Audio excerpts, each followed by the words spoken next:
comment optimiser sa recherche d'emploi dès 10 heures. On va peut-être encore attendre 1 ou 2 minutes avant de démarrer de manière complètement effective. Je vous précise juste que en tout cas cet atelier, cette conférence va être enregistrée. Je vous le précise tout de suite dès le départ. C'est ce qui explique que je vais devoir dans un premier temps dérouler une présentation. Si vous avez des questions qui vous viennent au fur et à mesure, surtout n'hésitez pas à les poser directement dans le chat qui est situé sur le côté. Et à la fin de la conférence, j'y reviendrai. Donc, bien entendu, là, on coupera de toute façon l'enregistrement. Et l'idée, ce sera de pouvoir échanger directement avec vous, que vous puissiez me poser aussi vos questions. Donc, je répondrai aux questions qui auront été posées. Et puis, s'il y en a d'autres qui viennent au fur et à mesure de la présentation, surtout, je pourrai répondre à ce moment-là. Donc là, pour le moment, vous ne devez pas avoir d'affichage qui apparaît. Donc, je vais partager le document qu'on va utiliser pour cette présentation. Voilà, normalement, il doit commencer à apparaître et je vais le mettre en diaporama.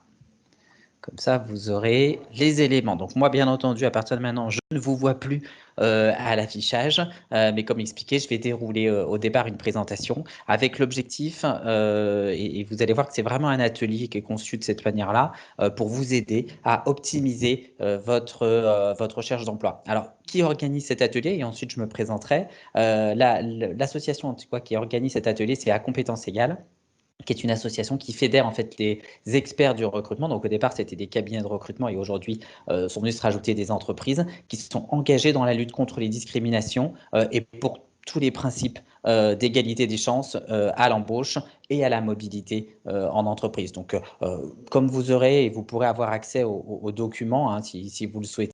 Alors je pense que Marie peut notamment vous partager un Google Form dans le chat, où vous pourrez vous inscrire et donner notamment votre adresse email si vous avez besoin, si vous avez envie de récupérer la présentation que je vais utiliser aujourd'hui. Donc du coup, je vous en dis pas plus sur l'association. Si vous avez envie d'aller chercher plus d'informations, bien entendu, vous tapez À Compétences Égales et vous retombez sur le site internet. Et surtout, vous pouvez accéder, c'est peut-être ça qui vous intéressera plus en tant que personne en recherche d'emploi, vous pouvez accéder à l'Académie À Compétences Égales, qui est une application où vous pouvez récupérer des informations et retrouver un certain nombre d'astuces, de conseils, d'accompagnement pour votre recherche d'emploi donnés directement par des cabinets et des entreprises membres d'À Compétences Égales. L'atelier du jour, comment optimiser sa recherche d'emploi? Donc, c'est moi qui l'anime. Du coup, je vous ai parlé de l'association À Compétences Égales. Ce serait peut-être bien aussi que je me présente. Donc, je suis Cyril Capel. Je suis le CC de CCLD, puisque CCLD, c'est un cabinet de recrutement où on n'était pas allé très loin avec mon associé. C'est les initiales des deux cofondateurs dont je fais partie pour trouver le nom du cabinet qui existe depuis 2001. Pour me présenter, alors j'aime bien utiliser ce que je vais faire là tout de suite, c'est vous expliquer ce que j'avais envie de faire quand j'étais petit pour vous montrer la cohérence potentiellement de mon parcours, ou en tout cas la cohérence que j'ai pu créer au niveau de mon parcours et au niveau de ce que je fais, aujourd'hui. Donc quand j'étais beaucoup plus jeune, je devais avoir 6-7 ans, on me demandait quel métier j'avais envie de faire et en fait je disais quasiment à chaque fois, il y a trois métiers qui m'intéressaient. Je voulais être chef, je voulais être clown ou je voulais être éboueur. Donc voilà, c'est trois métiers très différents, mais c'était les trois métiers que je mettais en avant quand j'étais jeune. Et quelques années plus tard, quand j'explique ce que je fais, je dis qu'en gros, j'ai réussi à faire une bonne synthèse de ces trois métiers. D'abord, le côté chef, qui était plus un côté d'ailleurs chef aidant, pouvant aider les autres. J'ai créé ce cabinet à la fin de mes études, le cabinet CCLD. Et donc, au départ, j'ai été chef de moi-même. Donc aujourd'hui, le cabinet, c'est 80 personnes. Donc il y a forcément un petit peu plus de monde dans le cabinet. Mais je suis allé au bout, en tout cas, du projet au départ que j'avais pu me donner. Ensuite, le côté clown, on le retrouve dans le poste que je me suis créé. C'est aussi l'avantage en fait de créer à un moment donné un cabinet, c'est qu'on peut se donner le poste qu'on a envie de se donner. Et donc, comme j'avais pas envie qu'on m'appelle directeur associé, cofondateur ou ce genre de choses, je me suis créé un petit acronyme que j'ai appelé HOPE. Et donc, Hope, c'est Head of People Enthusiasm. Et donc, moi, je considère que l'activité du clown, ou en tout cas de ce que j'essaye de représenter dans l'entreprise, c'est d'aider nos collaborateurs, puisqu'on parle de collaborateurs chez CCLD, les aider à s'enthousiasmer dans leur métier, dans leur travail, prendre plaisir à ce qu'ils font, parce que le plaisir favorise l'engagement et l'engagement favorise la performance. Et vous verrez que dans le cadre de la recherche d'emploi, et c'est pour ça que j'en parle tout de suite, je fais ce parallèle-là dans votre l'optimisation de cette recherche. Donc tout à l'heure, quand je me présentais, je disais qu'il y avait 3 métiers, hein. Il y avait le côté chef, le côté clown, donc chef, créateur d'entreprise, le côté clown, Hope, et puis je vous disais aussi, il y a le côté éboueur. Et donc ça, aujourd'hui, c'est ce qui représente en partie la raison d'être que je me suis fixé en créant un cabinet de recrutement. C'est d'éliminer au maximum, ou en tout cas d'aider ensuite les entreprises à faire ce qu'il fallait pour éliminer ce qu'on pourrait appeler les personnalités toxique. Et donc, on retrouve le côté éboueur dans ce côté personnalité toxique. Voilà, l'idée étant, avec un cabinet de recrutement et de formation, hein, comme on l'a aujourd'hui, c'est de pouvoir en amont cibler les bonnes personnalités, en tout cas celles qui vont réussir dans l'entreprise, et quand ce n'est pas le cas, aider l'entreprise à faire monter en compétence le talent pour qu'il puisse s'adapter à un moment donné à cette société. Voilà, pour me présenter très rapidement, l'idée c'était surtout que je commence à faire passer quelques messages sur ma manière de fonctionner, et vous allez voir que cet atelier, je vais tâcher d'avoir un certain franc-parler, hein. Pour moi c'est quelque chose d'important, et donc en vous présentant l'optimisation de votre recherche d'emploi, je vais faire un certain nombre de parallèles d'éléments que vous avez pu vivre. Donc c'est pour ça que je vous disais, surtout si vous avez des questions, n'hésitez pas à les mettre tout de suite au niveau du chat et j'y répondrai à la fin de l'atelier. Alors, 5 éléments, hein, on va tâcher d'aborder 5 parties pendant cet atelier. Première partie, qui est une partie importante, vous allez voir, même si souvent on n'y passe pas assez de temps, en tout cas on va trop vite là-dessus, c'est la clarification de votre projet. Ensuite, on parlera de l'écriture de vos CV et lettres de motivation. Là, je passerai un petit peu plus vite parce qu'en règle générale, c'est des éléments qui aujourd'hui sont connus. Organisation de ça, organiser et aussi un petit peu de temps à passer sur la réussite de vos entretiens. En tout cas, comment réussir à déclencher les bons leviers en entretien pour faire que le recruteur ait envie de vous faire une proposition. On est dans l'optimisation, donc vous allez voir que c'est ça que je vais chercher à faire et à optimiser. Et si on a le temps, on fera quelques retours sur la loi. En tout cas, je vous remontrerai les 24 critères de discrimination, bientôt d'ailleurs un 25e.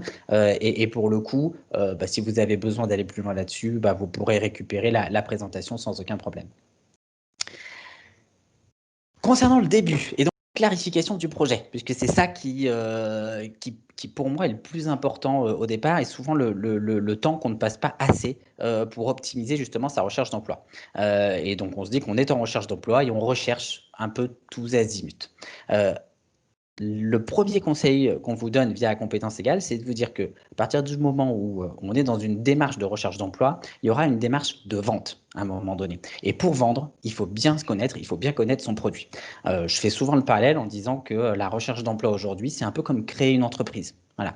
Sauf que votre profil, vos compétences, ce sont vos produits dans le cadre de cette entreprise. Et où, si on veut aller un peu plus loin, c'est en tant que créateur d'entreprise, vous offrez aujourd'hui des compétences à des entreprises, et donc vous êtes essentiellement dans une démarche qu'on pourrait appeler de type démarche B2B, avec du coup un élément qui vous permet de vous présenter à l'entreprise, qui est votre CV, et qui donc représentera votre plaquette pour obtenir un rendez-vous et réussir à un moment donné à créer une adéquation entre l'offre et la demande, qui est bien du coup un acte de vente, j'ai envie de dire, un acte en tout cas de partage avec une autre entité qui est généralement aujourd'hui une entité entreprise. Pour réussir à se connaître, si on veut simplifier là aussi les informations au maximum, il y a 4 grands domaines, hein, il n'y en aura pas plus, et c'est d'ailleurs ce qu'on analyse en règle générale dans le cadre de ce qu'on appelle un bilan de compétences. Hein. Il y a 4 grands domaines sur lesquels on avance, et là j'imagine que, je vais enlever ça, parce que là j'imagine que vous aviez un élément qui vous bloquait sur l'écran, il n'y est plus. Les 4 grands éléments, c'est 1, les connaissances techniques, 2, la personnalité, 3, les compétences comportementales, et 4, vos facteurs de motivation. Une fois que vous êtes au clair et cohérent autour de ces 4 éléments, en termes de recherche d'emploi, derrière, vous accélérez beaucoup, puisque en fait, vous verrez que vous maîtrisez beaucoup mieux votre projet, vous le présentez mieux, et surtout, derrière, vous postulez aux bonnes entreprises, aux bons postes, parce que je fais partie de ces recruteurs qui pensent qu'il peut y avoir aujourd'hui une opportunité pour toute personne qui est en recherche d'emploi. Et d'ailleurs, pour se mettre à l'aise tout de suite, hein, alors on dit que je suis un optimiste, mais j'espère qu'il y en a d'autres comme moi, parce que si on était tous optimistes, on mettrait en place des prophéties auto-réalisatrices, hein, et on avancerait. Mais je suis convaincu que 2021, et les analyses commencent à le donner, il va y avoir une croissance très forte au niveau mondial, et qui plus est, peut-être encore plus forte sur la France. Et donc, il va y avoir des opportunités importantes, intéressantes, qui vont s'ouvrir l'année prochaine. Du coup, comment en profiter? Bien maîtriser son propre projet. Alors, bien maîtriser son projet, en fait, c'est au départ faire ce qu'on pourrait appeler son bilan de compétences, son bilan de connaissances, son autodiagnostic. Hein. Donc, au-delà du fait que c'est un travail personnel, c'est un travail qui s'organise de cette manière-là. Et vous allez voir que ce que je vais vous donner, là, ce qu'on vous donne avec la compétence égale, ça semble tout bête sur le papier, mais il ne faut pas hésiter à passer du temps pour le faire. Plus vous passerez le temps qu'il faut ici, vous optimiserez votre recherche. Donc, c'est des tableaux à organiser pour faire ce bilan de compétences, cet autodiagnostic. Des tableaux, un tableau autour de votre formation initiale et vos formations continues, parce qu'il y en a de plus en plus aujourd'hui, un tableau concernant votre parcours professionnel et un tableau concernant votre parcours extra-professionnel, qu'on oublie régulièrement. Sur le premier élément, sur la formation, l'idée, c'est d'aller choisir effectivement et de vous rappeler et de renoter quels ont été les établissements que vous avez fréquentés et ou les centres de formation. Pourquoi? Parce que quand vous les taperez potentiellement derrière sur les réseaux sociaux, vous pourrez recréer du lien avec des personnes qui sont passées par le même type d'établissement ou les mêmes types de centres de formation. Hein. Premier élément. Ensuite, c'est des diplômes et des spécialités. Et c'est surtout des éléments qui vous ont plu et que vous avez moins aimé. Pourquoi commencer à réfléchir à ça tout de suite? Parce que il arrive régulièrement en entretien qu'un recruteur vous dise ok, vous êtes allé, vous avez choisi telle spécialité, pourquoi? Alors, pour être tout à fait franc, son objectif, c'est pas de tout comprendre, tout savoir, tout maîtriser sur vous. Il cherche un premier élément quand le recruteur fait ça. Et donc, vous, en tant que candidat, il faut lui donner le bon manger, comme un poisson que vous pourriez nourrir. Mais en tout cas, il faut lui donner les bons éléments. Si vous lui expliquez qu'en gros, vous êtes arrivé dans un diplôme, dans une spécialité ou dans un établissement parce que vous avez trouvé de la lumière et que vous êtes rentré ici un peu par hasard, ça ne va pas plaire au recruteur, pour le coup. On ne sera pas dans une analyse correctement du pourquoi. Parce qu'il va chercher un élément et vous allez voir que tout le long de l'atelier, je vais vous donner 4 à 5 grandes compétences ou grandes qualités ou grandes vertus, appelons-les comme on veut, qui sont recherchées aujourd'hui par les recruteurs quand ils cherchent à recruter des personnes. Hein. Donc là, je vous donne des billes pour vous aider à vous faire intégrer. Le premier élément, c'est la congruence. Alors, c'est au niveau psychologique, on parle de congruence, c'est l'alignement entre ce que nous sommes, ce que nous voulons faire, et là où nous allons, pour le coup. Mais pour être plus simple, parlons de cohérence. Or, quand vous allez réfléchir d'ores et déjà à votre formation, il va falloir réfléchir à la cohérence entre les diplômes que vous avez choisis et l'utilité que vous avez pu avoir de ces diplômes pour votre futur ou pour ce que vous faites aujourd'hui ou dans le cadre de votre recherche. Vous ne les avez pas faits par hasard. Et il y a des éléments qui vous ont plu, que vous avez moins aimés. Pourquoi tout de suite réfléchir à ce genre de choses? Parce que c'est aussi des moyens pour optimiser derrière votre recherche. Parlons de choses très concrètes et très simples. Dans le cadre de votre diplôme, ce qui vous a plu, c'était notamment le travail en équipe. Donc travailler avec les autres sur un certain nombre d'éléments. Bien entendu, dans le cadre de l'optimisation de votre recherche, ça ne servira à rien de postuler auprès d'entreprises qui prônent le côté individualisme, le home office et surtout pas de travail en équipe. Parce que fondamentalement, intrinsèquement, c'est pas quelque chose dans lequel vous vous plairez et vous pourrez donner le meilleur de vous-même. Voilà pour le premier élément. Première chose pour créer correctement votre projet ou bien le présenter, se rappeler de son parcours, on va dire, d'établissement, de formation. Deuxième élément, le parcours professionnel. je rentre pas forcément dans le détail puisque c'est exactement le même type de tableau, si ce n'est qu'on rajoute un élément au niveau du poste. Il faut que le poste, vous puissiez le présenter d'une manière la plus simple possible, en forme de point, pour là aussi aller chercher une deuxième qualité. Hein. Je vous ai parlé au départ de cohérence pour le premier. La deuxième qualité qui est recherchée, c'est la capacité à être pédagogue, la capacité à être un bon communicant. Voilà, dans son mode de fonctionnement. Et quand vous faites un entretien, le recruteur, pour qu'il puisse prendre des notes, en tout cas, il faut l'aider à se débrouiller, à prendre des notes correctement et lui montrer que vous savez communiquer en forme de points, puisque c'est la communication, enfin Internet a apporté ça. Steve Jobs, d'ailleurs, le premier a apporté ça en disant qu'on communiquait à chaque fois sur 3 éléments et pas plus. Et au niveau de votre poste, il faudra faire pareil. Alors, vous communiquez sur 3 à 5 éléments, parce que depuis, on a un peu évolué, on arrive, alors vous voyez, par contre, j'utilise des chiffres impairs, hein, mais on communique sur 3 ou 5 éléments sur chacun des postes. Alors, nous, on vous a choisi les 5 qui sont écrits hein, sur le document. Après, ça peut être très personnel et vous pouvez choisir de présenter les choses de manière différente. Mais ce qu'on vous a mis, c'est 1, le contexte, 2, les objectifs, les moyens qui étaient à votre disposition, les résultats que vous avez obtenus et la valeur ajoutée que vous avez apportée dans l'entreprise ou la valeur ajoutée que l'entreprise vous a apportée dans le cadre de votre projet au fur et à mesure, ce que vous avez appris en gros en travaillant dans cette société. Pourquoi c'est très important de réfléchir à ça tout de suite? Parce que plus vous serez capable de faire des parallèles avec l'entreprise pendant les entretiens et ou quand vous êtes en train de postuler avec des contextes que vous avez déjà connus, plus vous allez sécuriser votre recruteur en lui indiquant que vous avez connu des éléments sur lesquels il peut assez facilement faire le parallèle avec sa propre entreprise.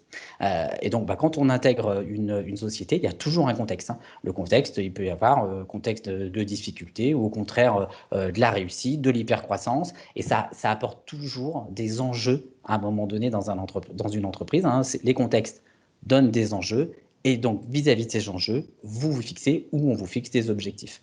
Donc ça, c'est très important de prendre le temps sur votre parcours professionnel, d'aller être capable de catégoriser les informations de cette manière-là, de manière à pouvoir les communiquer de la manière la plus simple et la plus impactante possible vis-à-vis de vos interlocuteurs.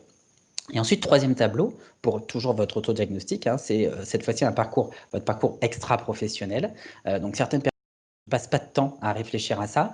Or, on considère, dans le cadre de votre recherche ensuite et de l'optimisation, que c'est une erreur. C'est une erreur pourquoi? Parce qu'en fait, quand on s'intéresse à son parcours extra-professionnel, on va s'intéresser bien entendu à ce qu'on a fait, les domaines dans lesquels on s'est retrouvé, c'est-à-dire que ce sont des domaines du coup qui nous plaisent, dans lesquels on prend du plaisir, dans lesquels on s'engage de manière plus facile, en tout cas plus simple, c'est plus facile pour nous, on a envie d'y aller, et en règle générale, on obtient des performances supérieures. Par ailleurs, quand on est dans un parcours extra-professionnel, notamment dans des associations, quand on s'engage dans un bureau d'association, dans le conseil d'administration, souvent les postes se répartissent entre les personnes en fonction, là aussi, de leur qualité plus ou moins naturelle. Et donc, on obtient des responsabilités qui sont souvent en lien avec qui nous sommes. Ça ne veut pas dire que ça nous représente exactement. En revanche, ça nous donne, quand on y a réfléchi, quand on a fait ce type de tableau qu'on est en train de vous partager, ça nous donne des billes en entretien pour donner des exemples concrets de telle ou telle personnalité qu'on a envie d'expliquer aux recruteurs, ou en tout cas de répondre à un certain nombre d'idées que la personne met derrière tel ou tel poste. Là aussi, je vous donne un exemple concret, comme ça va vous parler. Vous êtes en train, ou vous voulez démontrer à un recruteur que vous êtes une personne organisée, que vous aimez planifier les choses, que vous êtes un bon gestionnaire. Donc, bien entendu, vous allez pouvoir utiliser vos parcours professionnels pour montrer ce genre de choses et des éléments très concrets de votre parcours professionnel. Mais si en plus, dans le cadre d'association, vous avez été trésorier à un moment donné d'une association, vous allez pouvoir, pendant l'entretien, et ou de manière détournée, hein, on verra tout à l'heure comment on peut le faire, mais vous allez pouvoir placer que par ailleurs, dans telle ou telle association, vous avez été nommé trésorier par les autres parce qu'on vous reconnaît ces qualités à un moment donné d'organisateur, de gestionnaire, de personnes qui planifient les éléments. Et donc là aussi, un parcours extra-professionnel, toujours des choses qui vous ont plu, que vous avez moins aimé. Pourquoi faire ces 3 tableaux? Donc, pour ceux qui ont déjà fait, hein, qui participent aujourd'hui ou qui ont déjà fait des bilans de compétences, en gros, on vous fait travailler sur ce genre de choses plusieurs heures d'affilée, mais c'est à peu près les mêmes éléments. Pourquoi vous travaillez là-dessus? En fait, qu'est-ce qu'on cherche à vous faire redécouvrir ou découvrir sur vous? C'est un, vos zones de plaisir et deux, vos zones d'effort.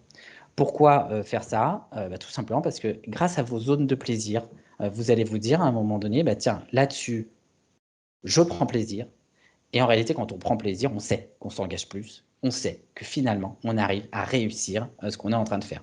Donc, plus vous allez vous interroger à vos zones de plaisir, sur vos zones de plaisir, plus vous allez réussir là aussi à orienter vos efforts dans des, on va dire dans des métiers ou dans des secteurs sur lesquels vous allez vous investir, sur lesquels vous allez prendre réussir dans ce que vous êtes en train de faire. Au-delà de ça, le fait de vous intéresser dans le cadre de votre autodiagnostic hein, à ce qui vous a plu, ce que vous avez moins aimé, vous allez forcément vous poser des questions sur vos propres mécaniques de comportement, sur vos moteurs d'action et vos leviers d'engagement. Or, pendant un entretien de recrutement, le recruteur ne cherche à analyser que ces éléments-là. Il cherche à comprendre pourquoi vous passez de tel ou tel, dans tel ou tel poste, comment vous réagissez dans telle ou telle situation, parce qu'en fait, il va faire le parallèle avec sa propre situation, hein, ce que j'appelais tout à l'heure le contexte, les enjeux, et donc il va chercher à comprendre votre mécanique, en tout cas ce que lui considère comme votre mécanique de comportement. Alors, ça ne veut pas dire que, à titre personnel, je considère que tous les gens, entre guillemets, sont des robots et reproduisent toujours la même chose. En revanche, quand je suis en mode optimisation de ma recherche d'emploi, je me mets à la place du recruteur et je me dis que le recruteur, potentiellement, il pense comme ça. Voilà. Il se dit que dans le passé, vous avez réagi de telle ou telle manière, c'est telle ou telle chose qui vous ont donné envie de vous investir. En gros, il va vérifier si chez lui, vous allez avoir le même type de réaction parce que vous allez vous retrouver en face de même type de manager ou de même levier d'engagement dans l'entreprise. Donc, très important pour vous de vous poser ces questions-là en faisant votre autodiagnostic, puisque de toute façon, vous les retrouverez dans le cadre de vos entretiens. Une fois que vous avez fait tous les éléments dont qu'on vient de donner, et seulement à ce moment-là, vous pouvez définir vos projets. Alors là, il y a deux grandes écoles hein, sur les projets. Il y a des écoles qui vous disent qu'il faut avoir un seul projet dans la vie entre guillemets, hein, quand vous écrivez votre projet, parce que vous vous engagerez à fond dans ce projet et vous n'aurez pas d'échappatoire. Et puis il y a une autre école qui dit qu'il faut en avoir trois.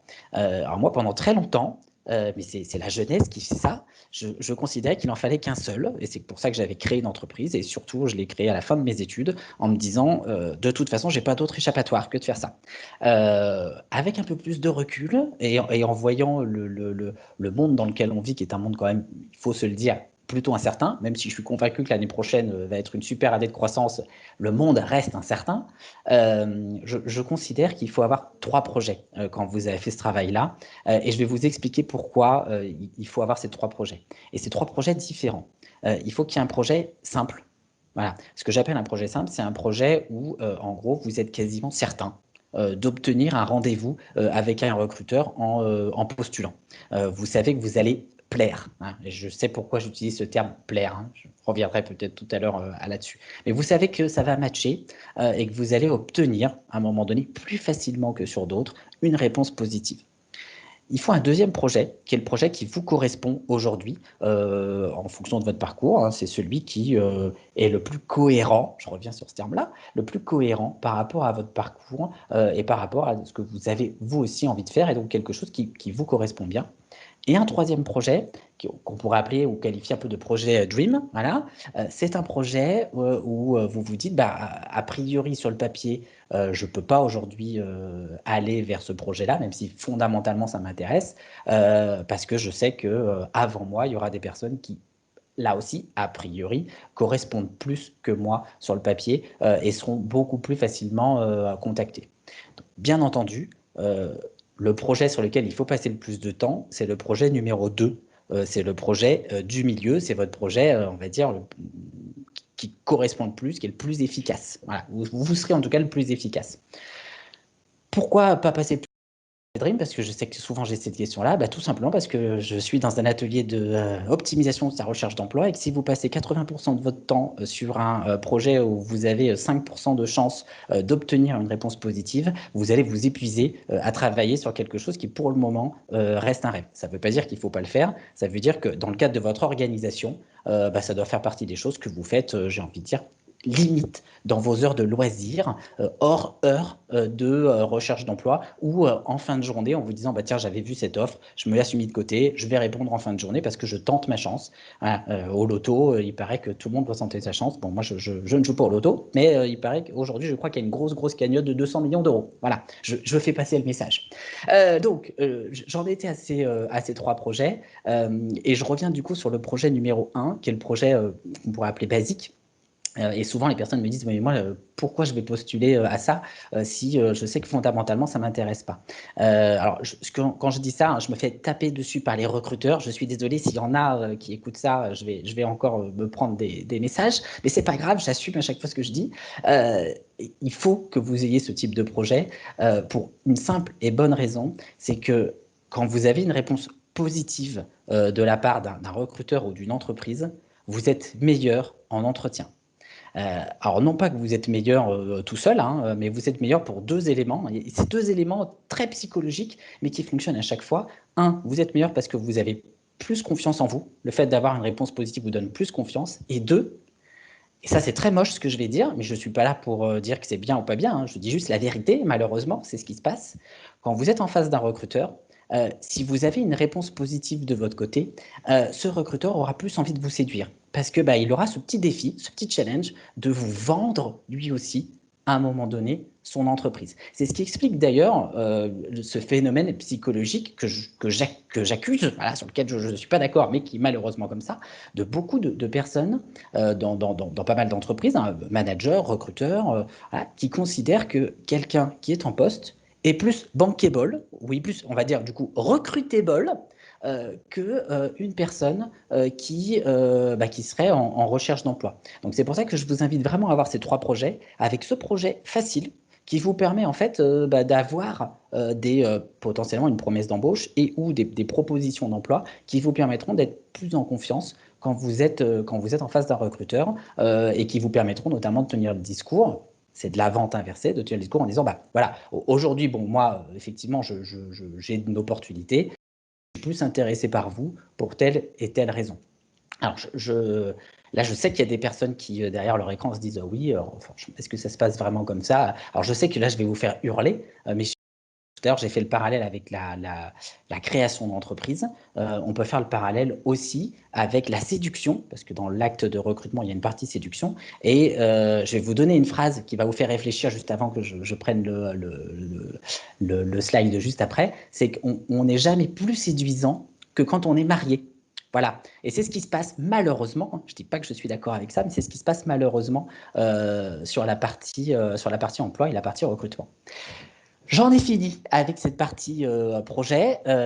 Ça paraît tout bête, hein, ce que je viens de dire, mais je vous assure que c'est la partie la plus importante dans le cadre de votre recherche d'emploi pour optimiser votre recherche d'emploi, bien travailler votre projet pour être capable de créer votre pitch d'1 minute, votre présentation qui va vous permettre d'être impactant et d'être impactant d'ailleurs pas que sur les réseaux, hein. Alors là aussi, j'ai souvent la question, mais du coup, quand on a 3 projets, quel est le projet qu'on met en avant sur les réseaux? C'est votre projet numéro 2, c'est celui qui vous correspond le plus. Parce que pour le Dream, vous allez pouvoir faire des recherches, on va dire, personnalisées ou des candidatures personnalisées auprès des entreprises. Et pour le basique, j'ai envie de dire que ce sera très facile, vu que vous avez un profil qui est peut-être un petit peu plus dimensionné encore que ce poste-là. A priori, c'est assez simple d'obtenir le rendez-vous. J'arrête avec cette partie projet et s'il y a des questions, on pourra le reprendre. Concernant maintenant CV et lettre de motivation. Alors, on le fait exprès, hein, on écrit CV et lettre de motivation sur cette page. Et tout de suite, j'ai envie de vous dire, en réalité, il aurait fallu écrire CV avec un S et lettre de motivation, limite, on aurait pu la barrer. Pourquoi? Parce qu'en fait, malheureusement, cette lettre de motivation, aujourd'hui, elle n'est pas lue. Ce qui est lu, c'est votre CV. Si le CV passe la première étape de lecture, heureusement, il y a encore quelques recruteurs qui lisent, mais franchement, je Je préfère le dire, il y en a très peu, mais comme n'importe quelle personne, voilà, on lit malheureusement. J'espère que je ne fais pas partie de ça, parce que moi j'aime bien les lettres de motivation, mais les recruteurs en règle générale ne prennent pas le temps, ne prennent plus le temps de lire les lettres de motivation. Quand le CV passe la première barrière, la chose qu'ils font, c'est qu'ils prennent leur téléphone et qu'ils appellent la personne pour comprendre l'acte de candidature. Parce que les recruteurs ont tellement eu l'habitude de recevoir beaucoup de candidatures qui, pour certaines, des personnes postulaient sur plein de postes sans être bien au courant du poste dans lequel ils postulaient directement, qu'ils préfèrent aujourd'hui appeler. Alors, je vais vous donner un exemple très concret, là aussi, de chiffres, puisque j'ai dit que j'avais du franc-parler, que je disais les choses sans détour. Rien que dans notre cabinet, on reçoit 180 000 CV par an pour faire entre 1500 et 2000 recrutements. Voilà, ça dépend des années. Mais voilà, entre 1500 et 2000 recrutements pour 180 000 CV reçus en moyenne chaque année. Donc, ça ne veut pas dire que de notre côté, on écarte tout le monde. Ce n'est pas ce qui se passe. C'est qu'il y a un grand nombre de personnes contactées qui finissent par nous dire non, effectivement, ce poste ne me correspond pas après présentation, même si c'est potentiellement écrit sur l'annonce. Après présentation, je me rends compte que ce n'est pas fait pour moi. Donc, CV avec un S et lettre de motivation, on va voir comment parce qu'on peut transformer le système pour que vous puissiez optimiser là aussi votre recherche. Donc, votre CV, d'abord, c'est une plaquette de votre projet. Et donc, comme n'importe quelle plaquette pour quelqu'un qui serait en création d'entreprise, surtout, cette plaquette, elle ne dit pas tout. Donc là, je réponds tout de suite à des questions qu'on peut avoir de personnes qui me disent « Moi, mon CV, j'ai 25 ans d'expérience, 30 ans d'expérience, on me demande de faire sur une page, etc. » En fait, on peut toujours trouver le moyen de faire un CV sur une page, à condition, bien entendu, de ne pas tout mettre. Et c'est bien l'objectif. Si vous écrivez tout sur votre plaquette en tant que créateur d'entreprise, j'ai fait une plaquette où j'ai mis toutes les informations. En fait, la personne, le chef d'entreprise qui reçoit cette plaquette se dit ok, le jour où j'ai vraiment besoin, j'appellerai potentiellement cette personne. Et il va se mettre la plaquette d'un côté. Et les plaquettes, en fait, rapidement, elles vont se mettre les unes sur les autres et il va oublier potentiellement cet offreur de service. Si en revanche, vous ne mettez pas toutes les informations, mais vous mettez les quelques informations qui vont faire tilt, on peut parler véritablement de ça vis-à-vis de la personne qui est en train de lire, en choisissant les bonnes informations, cette personne, vous vous dites, qu'est-ce que je veux obtenir? C'est non pas d'être recruté, c'est obtenir un coup de fil. Et donc, votre CV, il doit donner envie au recruteur de prendre son téléphone et de vous appeler. Et donc pour ça, il doit être présenté un peu comme un journal avec des articles, articles compétences, des articles mission, objectifs, résultats.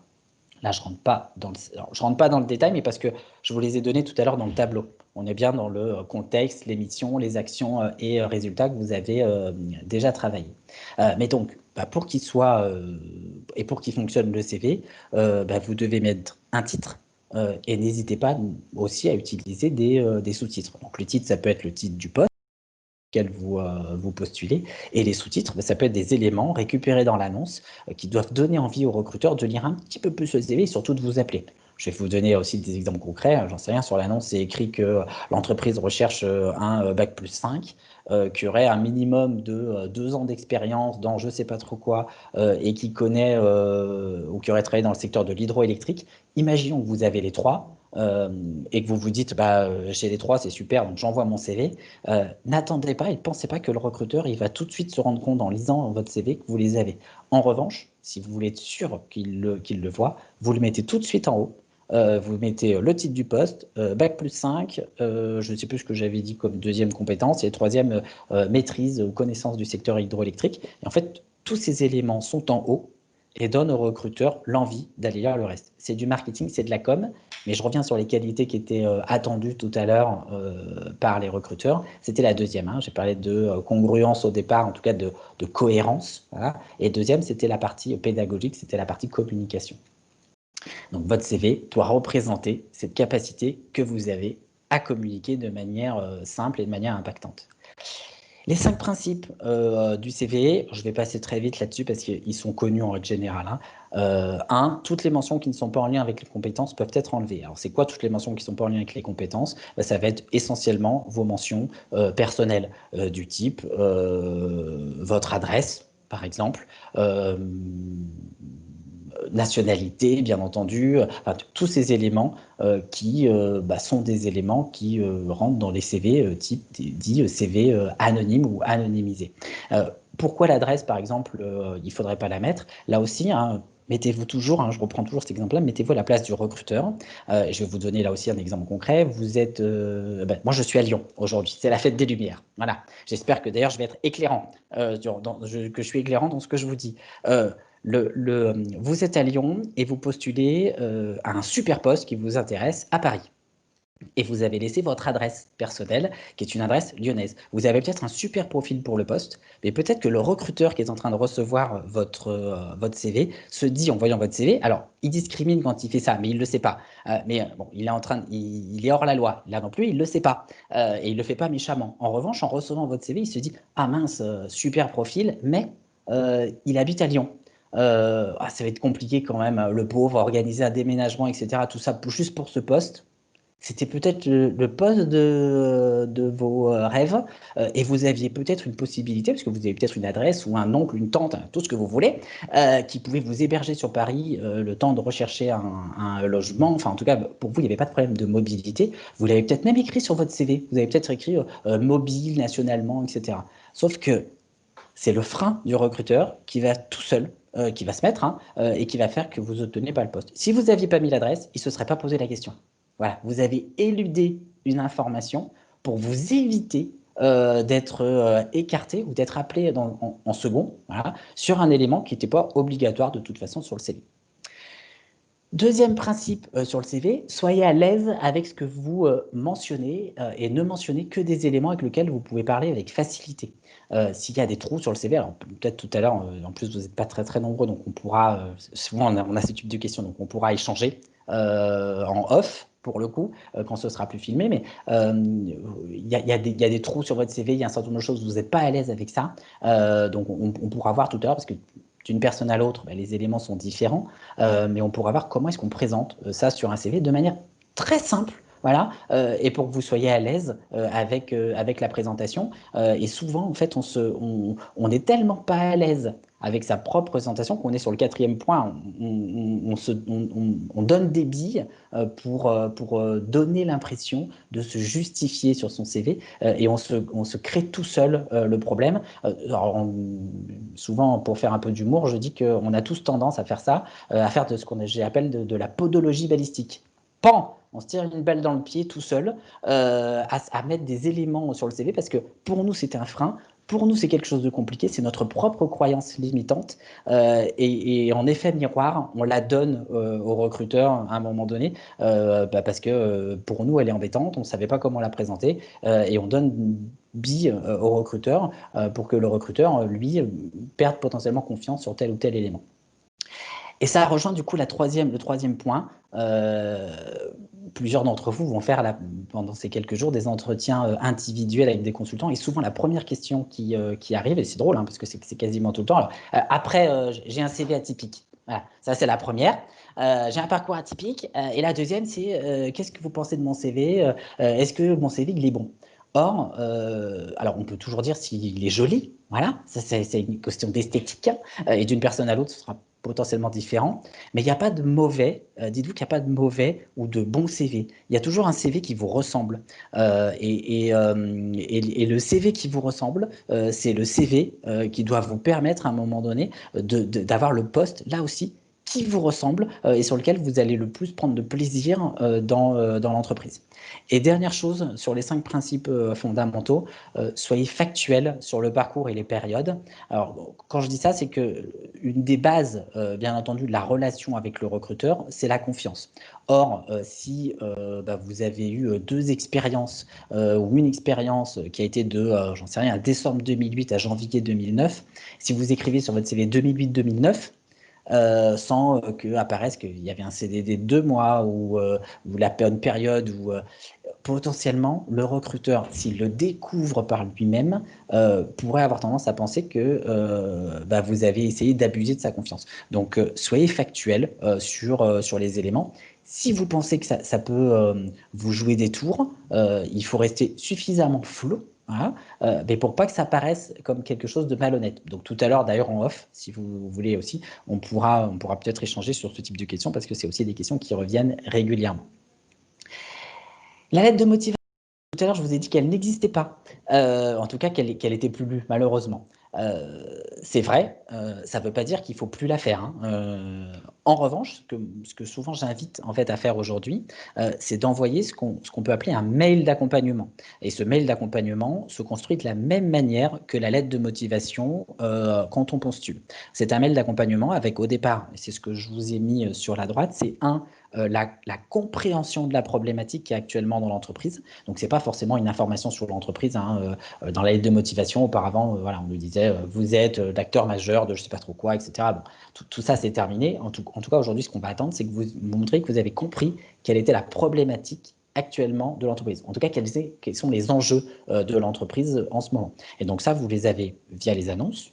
Vous les avez aussi en allant sur le site internet, sur l'actualité de l'entreprise, etc. Et quand ça passe par un cabinet, ce qui est souvent le cas aujourd'hui, hein, souvent le cabinet met malgré tout des éléments autour du contexte qu'on va retrouver soit dans les qualités attendues, la résilience, voilà, si on commence à vous écrire qu'on a besoin de personnes qui sont résilients, donc qui sont capables de rebondir face à l'adversité, etc., bah, dans la problématique, c'est le monde, enfin, vous connaissez actuellement une période d'incertitude, et en gros, derrière, comment je vais accompagner le lecteur dans son achat. Donc c'est ensuite que je peux me présenter très rapidement dans ce mail d'accompagnement en expliquant en quoi l'entreprise à répondre à ses enjeux. Voilà, voit sa problématique.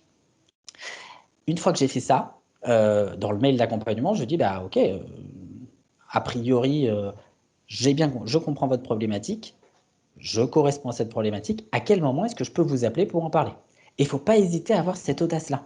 Il y a beaucoup de personnes qui, je regarde l'heure plutôt que je vous parle, il y a beaucoup de personnes qui pensent que ça pourrait être un peu trop audacieux de présenter ça. Bah là, moi, la réponse en tant que recruteur, pas du tout. En revanche, quand on écrit, par exemple, dans un mail d'accompagnement, qu'on va prendre contact avec le recruteur dans 3 jours, 4 jours, dans une semaine, en fonction du mail qu'on a envoyé, on le fait. C'est-à-dire qu'il y a une chose qui est importante, je reviens là-dessus tout à l'heure, la cohérence entre ce que je dis et ce que je fais, la manière dont je l'assume. Donc ça, pour moi, c'est ce qu'on pourrait appeler le mail d'accompagnement quand vous postulez. Or, à la lettre de motivation, même si elle n'est plus lue aujourd'hui, en tout cas en amont, elle existe toujours. Mais elle existe après l'entretien.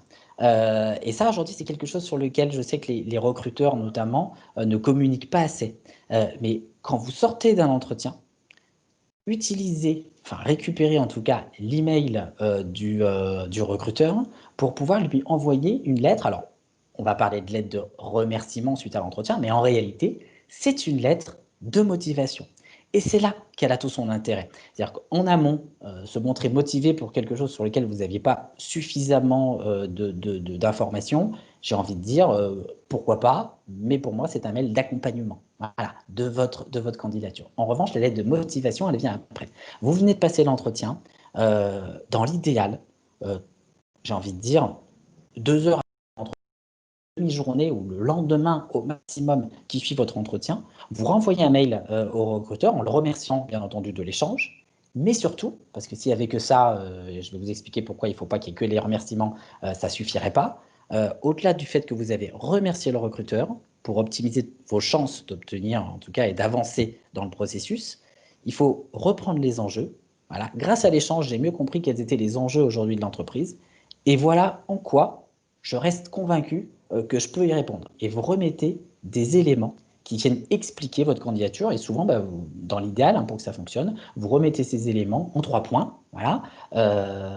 Et quel est l'intérêt en fait de ce mail-là? C'est pas forcément de redonner des points que vous avez peut-être d'ores et déjà donnés ou que vous aviez commencé à donner pendant l'entretien avec le recruteur. En revanche, vous êtes en train d'aider la personne qui vous a reçu en entretien à transférer en interne, puisque c'est souvent ce qui se passe. Hein. Aujourd'hui, vous avez plusieurs entretiens en entreprise. Vous l'aidez à accompagner lui, hein, le recruteur, vous l'aidez à accompagner l'autre dans votre achat, dans l'achat de votre profil en interne. Donc, vous êtes en train d'influencer le recrutement, vous êtes en train d'optimiser votre recherche d'emploi pour obtenir une réponse plus facilement de la part de l'entreprise. C'est là que la lettre de motivation, ou lettre de remerciement, après appelons-le comme on veut, a tout son intérêt suite à l'entretien. Les sources d'informations pour votre recherche d'emploi, et là, je vous laisserai le découvrir en récupérant le document. Il n'y a qu'un élément qui, pour moi, est important sur ce slide-là, c'est qu'il faut faire votre choix. Il y a beaucoup trop d'informations aujourd'hui dans votre recherche d'emploi et vous pouvez passer tout votre temps à chercher et pas à trouver. Et donc, comme moi, je suis un pragmatique, pour le coup, là-dessus, je dis il vaut mieux passer du temps à trouver que à chercher.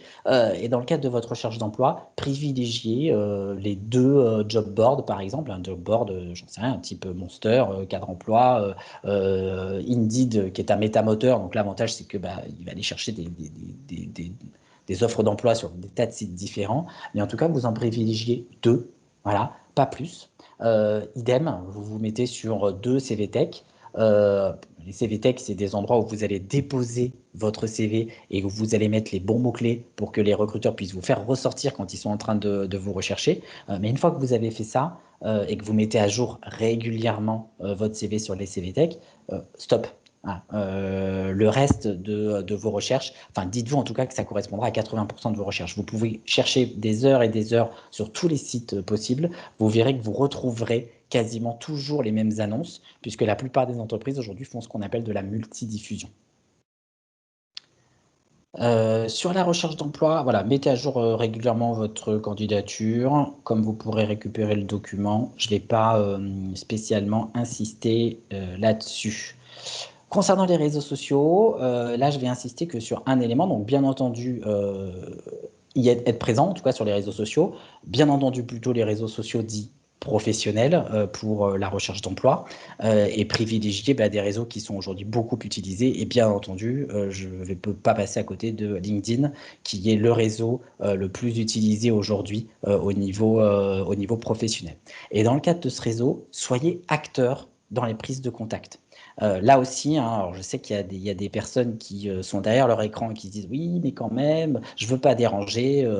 Partez du principe que vous avez déjà un nom de la part de la personne ou que cette personne, de toute façon, potentiellement, elle peut d'ores et déjà dire qu'elle a été dérangée. Quand vous la contactez, si vous la contactez simplement pour lui demander quelque chose, potentiellement vous pouvez la déranger. Si vous la contactez avec beaucoup de confiance en vous, en tant qu'offreur de compétences, en tant qu'offreur de votre talent, d'un service véritablement à l'entreprise, dites-vous que vous ne la dérangez pas.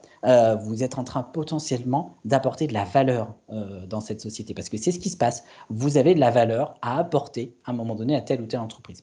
Donc, n'hésitez pas à être audacieux dans votre prise de contact et être acteur dans les prises de contact. Alors là aussi, hein, tout à l'heure, je pourrais donner, si j'ai quelques questions, quelques idées pour contacter, mais il y en a des tas hein, d'idées de contact vis-à-vis des entreprises. Et ça peut être, j'en sais rien. Alors là aussi, hein, je vais peut-être parler de choses qui pourraient fâcher certaines personnes et qui pourraient dire, oh, il est en train de nous dire qu'il faut mentir. Non, je ne dis pas qu'il faut mentir. Je dis que vous êtes en train d'optimiser votre recherche d'emploi et donc que vous pouvez influencer positivement le recruteur.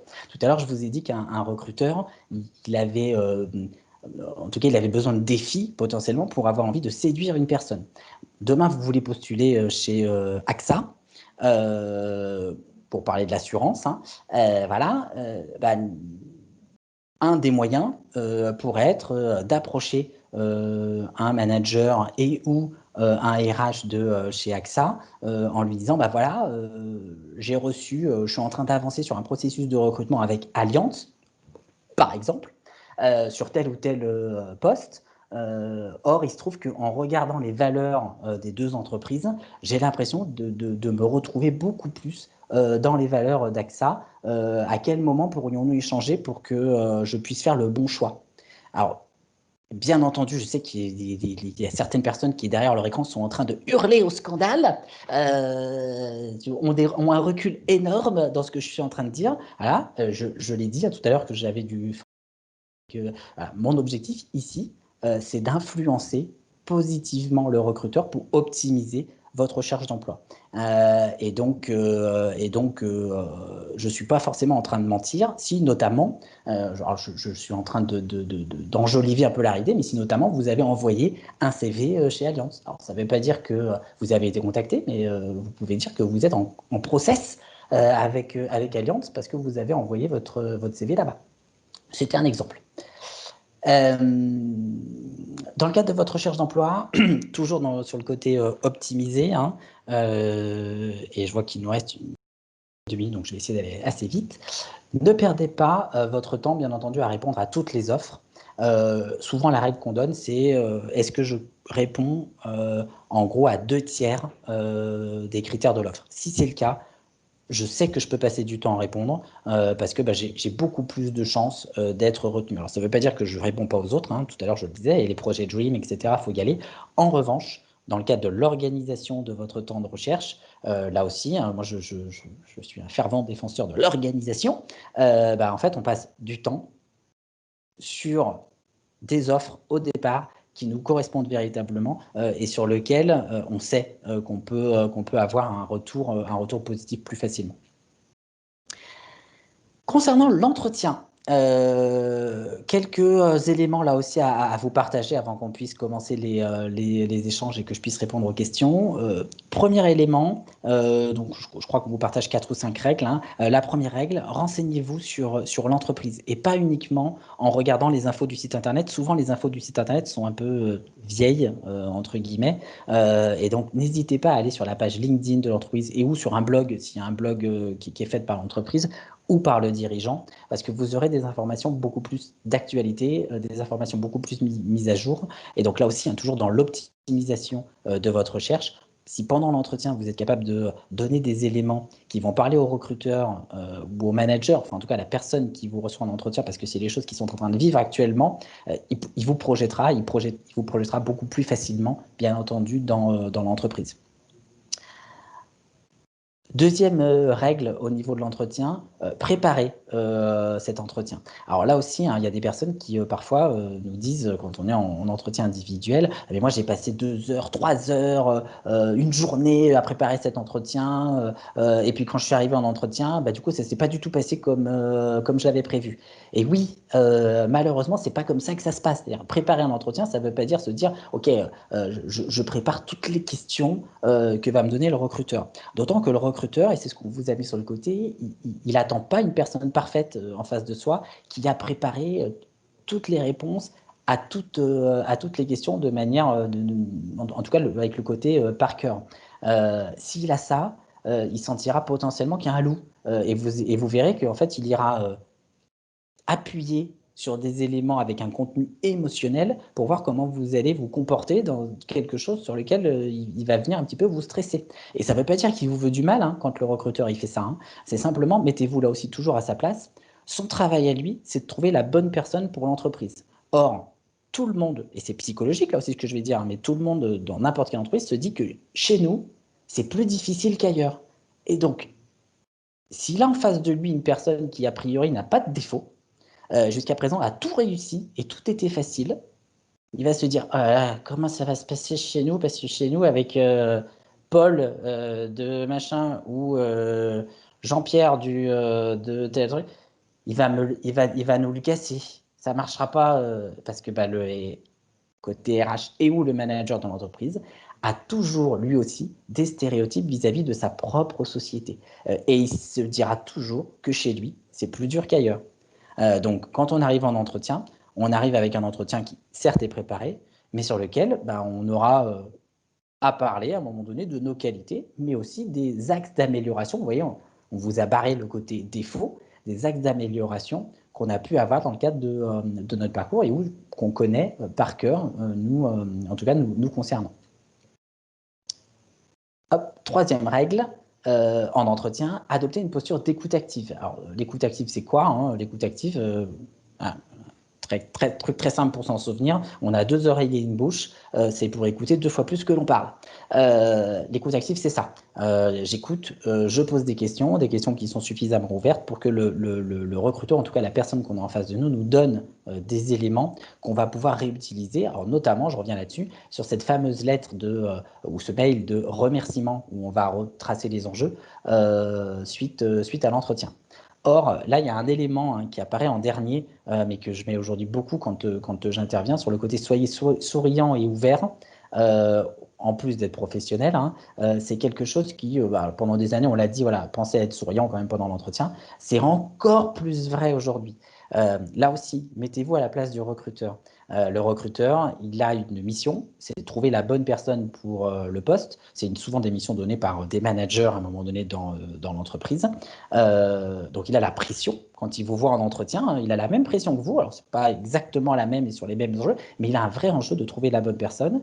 Et au-delà de ça, quand on est dans des périodes dites d'incertitude, de difficultés économiques, etc., comme on le vit aujourd'hui, au-delà de trouver la bonne personne, j'ai envie de dire avec la bonne compétence, les managers aujourd'hui, ils le demandent tous, ils veulent quelqu'un qui va réussir à s'intégrer dans l'équipe et qui va faire preuve d'attitude positive.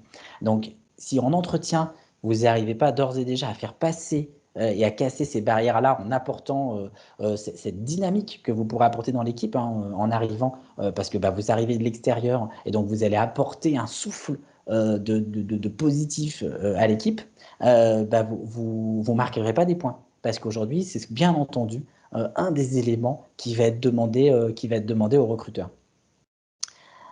Donc, la règle 4, je l'ai dit plusieurs fois, mais parce que pour moi, c'est quelque chose d'important. Mettez-vous toujours à la place du recruteur pendant l'entretien. Quand il vous pose des questions, OK, quand il me pose cette question, quel est son besoin derrière? Alors, souvent, ceux qui ont qui ont travaillé notamment sur les techniques de vente, les questions de découverte, ce genre de choses, on vous parle de l'image de l'iceberg. L'iceberg avec le petit niveau d'iceberg, l'eau, et tout l'iceberg qui est sous l'eau. L'idée, c'est de se dire, en tout cas, à chaque fois, ce qui dépasse, c'est ce qu'il vous dit, c'est la question, et puis derrière, il y a ce qu'il pense. C'est tous les enjeux qu'il y a derrière. Donc, n'hésitez pas d'ailleurs à reposer des questions pour bien comprendre quels sont ses besoins derrière, qu'est-ce qu'il cherche à savoir, et du coup, comment est-ce que je peux répondre à un moment donné correctement aux enjeux de l'entreprise. Donc, allez chercher ce type d'informations au maximum auprès des personnes que vous rencontrez. Si le recruteur n'est pas très bavard, parce que ça arrive, n'hésitez pas à utiliser derrière les réseaux sociaux professionnels pour vous rapprocher de personnes dans l'entreprise pour avoir un petit peu plus d'informations. Notamment en utilisant, pourquoi pas, un entretien que vous avez eu, en disant, là aussi, rien ne vous empêche, les personnes sont très contentes d'être des ambassadeurs de leur société. Alors bien entendu, vous allez peut-être avoir 1 ou 2 refus sur différents contacts, mais vous verrez que quand vous aurez contacté 5, 10, 15 personnes, vous aurez des personnes qui accepteront de vous aider parce que les réseaux sociaux sont là pour ça, on donne pour recevoir. Donc donner au départ, ça veut dire trouver le bon moyen d'approcher la personne en lui indiquant en quoi, à un moment donné, vous allez pouvoir aussi aider l'entreprise. Je pourrais vous donner tout à l'heure quelques exemples. Alors, qu'est-ce qui se passe si le recruteur pose une question dite interdite pendant l'entretien? Donc, vous pouvez vous lever et sortir. Non, je plaisante. Enfin, si, vous pouvez le faire, ce genre de choses. Si c'est une entreprise qui discrimine de manière consciente, mais je pense qu'il y en a, en tout cas dans mon monde, je vis peut-être dans le monde des bisounours, mais je pense qu'il n'y en a plus, en tout cas j'espère qu'il n'y en a plus des entreprises comme ça. En tout cas, s'il en reste quelques-unes, peut-être que c'est le moment, effectivement, quand les questions arrivent, de sortir, parce que moins ils auront de candidats, et plus ils se rendront compte que de toute façon, ce qui est vertueux, c'est d'aller vers l'ouverture. Voilà. Donc, mais bon, malgré tout, si c'est une entreprise qui vous intéresse, évitez de rompre le dialogue quand il y a une question typée interdite qui peut arriver, et plutôt aller poser des questions pour essayer de savoir quelle est la crainte qui est derrière cette question et donc faire préciser.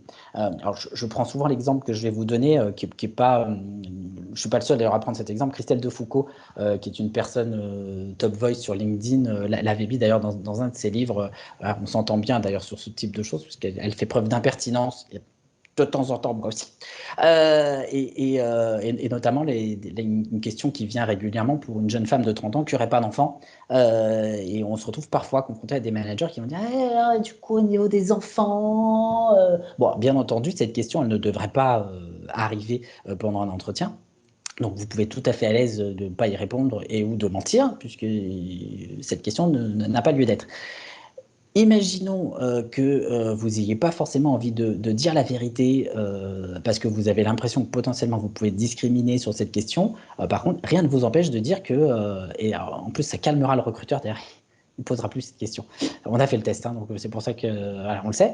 Mais rien ne vous empêche à un moment donné de dire bah, non, ça vous inquiétez pas, je ne peux pas avoir d'enfant. Donc voilà, c'est physique, il y a quelque chose. Donc non, ça ne devrait pas m'arriver, mais bon, en même temps, donc là, le recruteur, il va être tellement gêné qu'il vous posera plus de questions personnelles, hein. Bon, et après, c'est souvent la question qui vient derrière, c'est, eh, mais du coup, si je tombe enceinte au bout d'un an dans l'entreprise, au bout de 6 mois, et ben là, en fait, rien ne vous empêche de dire, c'est un miracle, voilà. Ça se passait tellement bien dans votre entreprise que je sais pas, il y a un truc qui s'est décoincé, voilà.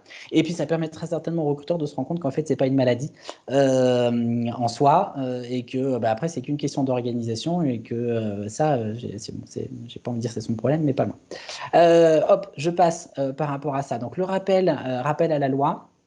Sur les discriminations, vous le verrez quand vous récupérez le document. Mais voilà les 24 motifs de discrimination. Donc il y en a un 25e qui est en route, qui devrait arriver, qui est l'accent, parce que je ne pense pas qu'il apparaisse, hein, alors à moins que le truc soit hyper à jour, mais non, parce que c'est en route et il n'y a même pas encore les décrets d'application qui sont passés. Et l'accent qui devrait venir se rajouter comme 25e critère de discrimination. Et donc, bien entendu, on vous invitera, s'il y a besoin, à vous connecter à l'appli à compétences égales, où vous pourrez retrouver un certain nombre des conseils que vous avez pu avoir aujourd'hui et d'autres qui sont directement sur l'appli. Donc, merci de votre écoute.